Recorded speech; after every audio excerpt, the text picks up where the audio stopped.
বর্ষাকাল হচ্ছে গাছেদের জন্য বেড়ে ওঠার বা গ্রোথ তৈরি করার আদর্শ সময়। এ সময় গাছে যেমন কোনো খাবার দিতে হয় না, ঠিক তেমনই গাছে কিন্তু বুঝে বুঝে জল দিতে হয়। তার কারণ এ সময় গাছগুলোতে বৃষ্টির জল যেভাবে পায় তাতেই গাছের জন্য যথেষ্ট।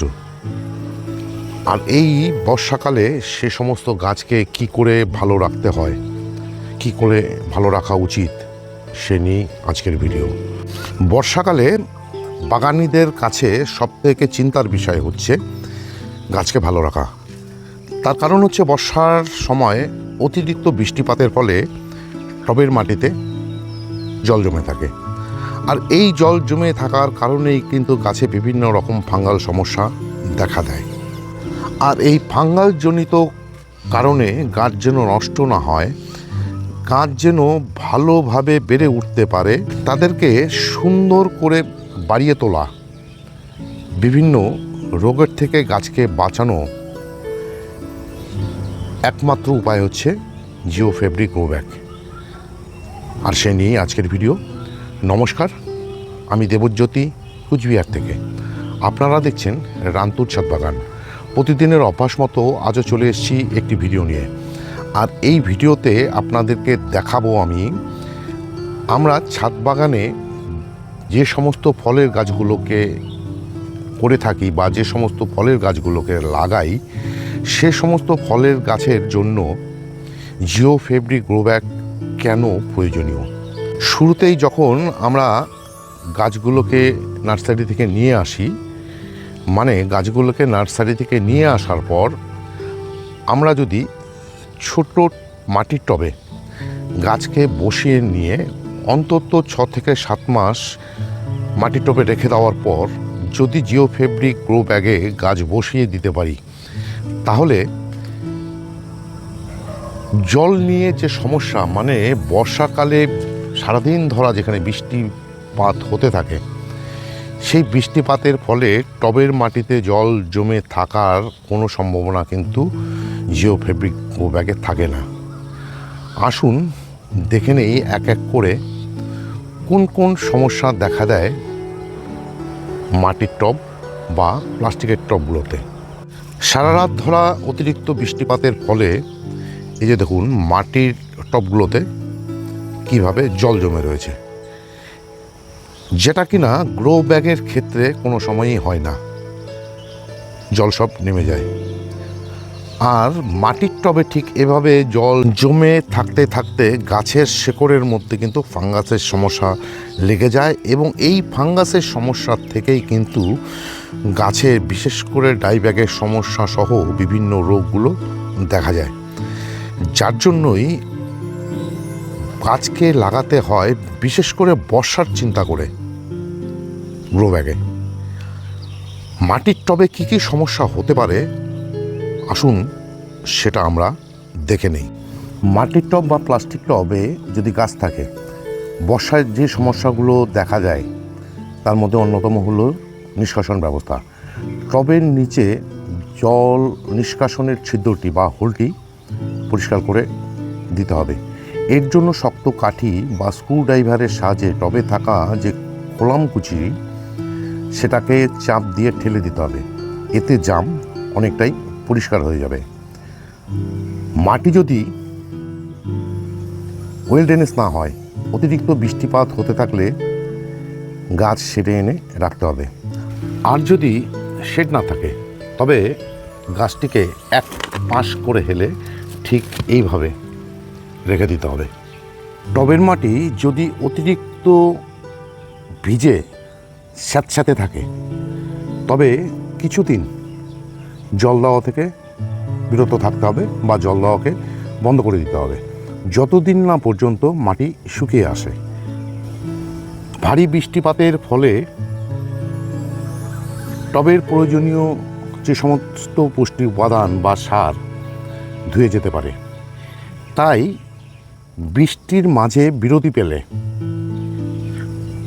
টবের গোড়ার মাটি এভাবে পরিষ্কার করে দিয়ে মাটিকে হালকা করে খুঁচিয়ে নিয়ে দিয়ে দিতে হবে জৈব সার বা ভার্মি কম্পোস্ট।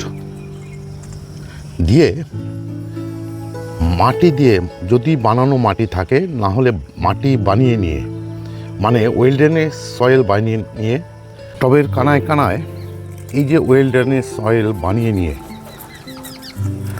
একদম সম্পূর্ণ ভর্তি করে দিতে হবে, যেন বেশি পরিমাণে জল এখানে বসে যেতে না পারে, মানে বেশিক্ষণ যেন জল হোল্ড করতে না পারে। কারণ অতিরিক্ত জল মাটি দিয়ে ভরা থাকলে টবের সাইড দিয়ে বেরিয়ে যাবে বা পড়ে যাবে। আর ঠিক এইভাবেই বর্ষাকালে এই কাজগুলো করে নিতে হবে। এছাড়া রোগবালাই বা পোকামাকড় থেকে গাছকে মুক্ত রাখতে হবে। অতিরিক্ত আর্দ্রতার জন্য এ সময় পাতার মধ্যে বিভিন্ন রকম দাগ দেখা যায়। এই সমস্ত দাগের কারণ কিন্তু অতিরিক্ত বৃষ্টিপাত, যার জন্য এ সময় এই যে আক্রান্ত পাতাগুলোকে ঠিক এভাবে ছিঁড়ে ফেলে দিতে হবে। ছিঁড়ে ফেলে দিয়ে যে কোনো একটি ভালো মানের ছত্রাকনাশক স্প্রে করে দিতে হবে। অন্তত 10 দিন অন্তর অন্তর ফাঙ্গিসাইড ব্যবহার করতে হবে। গাছে পাতার জন্য ব্যবহার করতে হবে ম্যানকোজেব ও মেটালক্সিন গ্রুপের ফাঙ্গিসাইড। বিশেষ করে সিস্টেমেটিক যে ফাঙ্গিসাইড ব্যাভিস্টিন বা র্যাডোমিল গোল্ড, এই জাতীয় ফাঙ্গিসাইড ব্যবহার করতে হবে গাছের পাতাতে। এবং টবের মিডিয়াতে ব্যবহার করতে হবে জৈব হিসাবে, যদি আপনারা করতে চান সেখানে আপনাদেরকে দিতে হবে ট্রাইকোডার্মা ভিরিডিটি।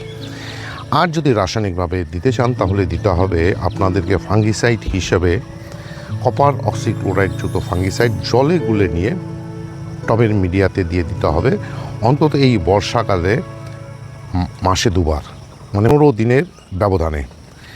এছাড়া 10 দিনের ব্যবধানে আপনাদেরকে এ সময় দিতে হবে পাতাতে স্প্রে করে। এছাড়া গাছগুলোতে বৃষ্টির জল পেয়ে গাছে কিন্তু নতুন গ্রোথ আসতে শুরু করবে।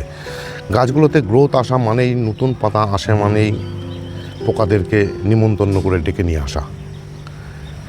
তাদের থেকে প্রতিহত করতে অন্তত 7 দিন না হোক 10 দিনে একবার করে আপনাদেরকে কীটনাশক ব্যবহার করতে হবে। কীটনাশক ব্যবহার করার ক্ষেত্রে আপনাদের কাছে যার কাছে যা কীটনাশক থাকবে সেটাই আপনারা ব্যবহার করবেন।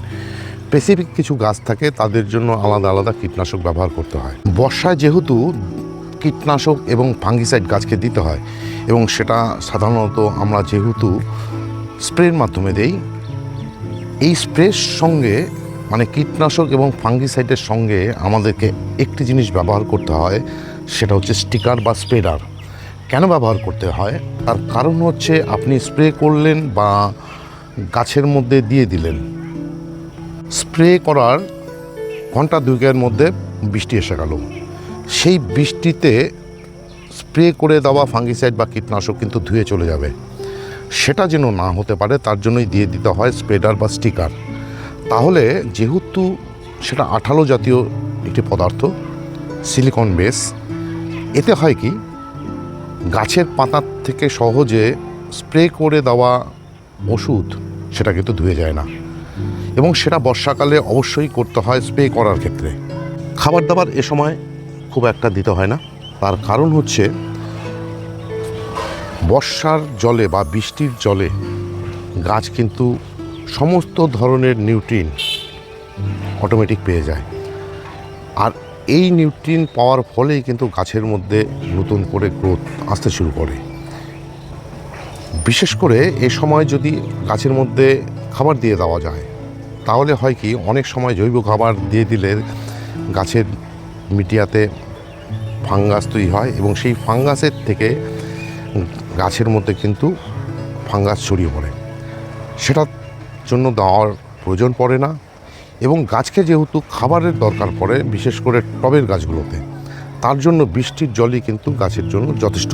তাই এই সময় বর্ষায়, বিশেষ করে বর্ষায় গাছেদের পরিচর্যা বলতে গাছকে রোগ পোকার হাত থেকে বাঁচানো, ড্রেনেজ সিস্টেম ঠিক রাখা, বা টবের মাটিতে বৃষ্টির পরে জল জমে না থাকা, এটাই হচ্ছে এ সময় দেখতে হয় বা এটাই করতে হয়। টবের গাছগুলো যদি এই ধরনের স্ট্যান্ডে বসানো না থাকে, বা এই ধরনের স্ট্যান্ডে বসানো না থাকে, তাহলে সারাদিন ধরা বৃষ্টি হওয়ার ফলে ছাদের মধ্যে যে শ্যাওলা জমে থাকে বা যে টবের গায়ে শ্যাওলা জমে থাকে, তার ফলে কিন্তু ড্রেনেজ সিস্টেম বা ড্রেনেজ হোলটি অনেক সময় জাম হয়ে যেতে পারে। তার জন্য এ ধরনের বিভিন্ন স্ট্যান্ড পাওয়া যায়। বিশেষ করে আপনারা মাটির টবগুলোকে এ ধরনের স্ট্যান্ডে বসিয়ে রাখবেন। এতে কি হবে, টবের তলায় এই যে শ্যাওলা বা সারাদিন বৃষ্টি হওয়ার ফলে ছাদের যে নোংরা, এই টবগুলো কিন্তু জাম হতে পারবে না, মানে টবের সাইড বরাবর জাম হতে পারবে না, ঠিক এই অবস্থাতে থাকবে। এছাড়া যে সমস্ত গাছগুলো গ্রো ব্যাগে বসানো রয়েছে, সে সমস্ত গাছগুলোকে বা টবগুলোকে বা গ্রো ব্যাগগুলোকে বসাতে হবে স্ট্যান্ড এর মধ্যে বা এ ধরনের থার্মোকলের মধ্যে কাঠের উপরে, নয়তো ইটের উপরে। এতে কি হবে, বর্ষার জলে সারাদিন মাটি ভিজে থাকছে, সঙ্গে গ্রো ব্যাগগুলো ভিজে থাকছে। এই গ্রো ব্যাগগুলো ভিজে থাকার ফলে ছাদের যে অংশ দীর্ঘদিন ধরা, এই যে 2-3 মাস ধরা এই ড্যাম থাকতে থাকতে ছাদেরও কিন্তু একটা ক্ষতি হবে। সেটা যেন হতে না পারে, তার জন্য কিন্তু ঠিক এই ব্যবস্থা করতে হবে। আর এই সমস্যাগুলো কিন্তু দেখা যায় মাটির টবের ক্ষেত্রে, যেটা কিনা দেখা যায় না জিও ফেব্রিক গ্রো ব্যাগ সহ আর যে সমস্ত গ্রো ব্যাগ রয়েছে তাতে। জিও ফেব্রিক গ্রো ব্যাগে থাকা গাছগুলো যতই বৃষ্টি হোক না কেন, জল কিন্তু লিচ হয়ে বেরিয়ে যায়। তাই আমার মত অনুযায়ী বিশেষ করে ফলের গাছের ক্ষেত্রে আপনারা আপনাদের গাছগুলোকে ট্রান্সফার করবেন এই বর্ষার পরে জিও ফেব্রিক গ্রো ব্যাগে। তাহলেই গাছ থাকবে সুন্দর এবং সতেজ, গাছে দেখা যাবে না কোনো রকমের রোগ পোকা। আজকের ভিডিওটি যদি ভালো লেগে থাকে বা ইনফরমেটিভ বলে মনে হয়, তাহলে একটি লাইক দেবেন, কমেন্ট করবেন। এই ধরনের নিত্য নতুন ভিডিও পেতে চাইলে আমার চ্যানেলটিকে অবশ্যই সাবস্ক্রাইব করে নেবেন, কেননা প্রতিদিন দুপুর 2টোয় আমার এই চ্যানেলে কোনো না কোনো ভিডিও চলেই আসে। সেই সমস্ত ভিডিও দেখতে হলে বা পেতে চাইলে আমার চ্যানেলটিকে সাবস্ক্রাইব করে নিতে হবে।